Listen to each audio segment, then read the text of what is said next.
So natin, from moving in place, gagalaw na tayo ngayon. Lalagyan natin yung tawag natin dito, speed stop. Okay? Pero bago mo natin gawin si speed stop, every time na ang bola dito, ang tawag natin sa leg na to, inside leg. Inside. Okay. Inside, then outside leg.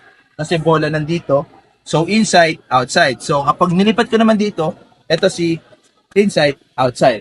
Okay? So bakit ko kailangan sabihin yun? Kasi ang footwork ni speed stop, inside leg, outside leg. Okay? Tapos mapapansin mo, Journey, no? Yung ito, nakapaganon siya, napaka-curve, no? Kasi ang gusto natin, itong inside leg mo, mas step mo pa inside. Bakit? Kasi ito yung paan ng kalaban. Okay? So, nasa training tayo. Pag pinagawa ko sa ito na ginanito mo lang, kalokohan yun. So, para maiwasan mo, imagine mo tuhod yan, di ba? So, si inside leg ko ang goal, mas step ko siya papunta doon sa inside-outside natin. Ano? Drop. Ano? Inside leg, outside leg.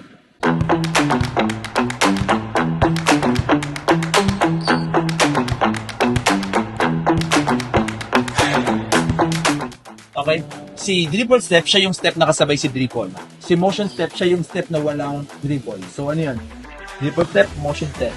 Dribble, motion. Dribble, motion. Ito, dribble step tawag niya. Kasi step siya na may dribble. Okay? So, gawin lang ulit natin. Speed stop lang ulit.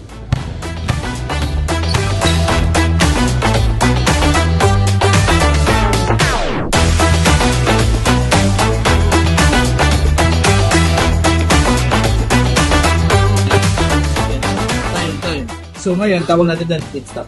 So may tuturo pa ako sa isang stop, tawag naman natin dito hand exchange stop.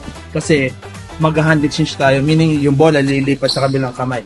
Ang gagamitin natin dribble na lang siguro behind. So ang tawag dito, hand exchange stop behind. Okay, so drop, instead na speed stop, tinikap ko, mag-hand exchange ako gamit ang behind. Ayan na. Tapos i-atras ko dito, balik lang ako, other side naman.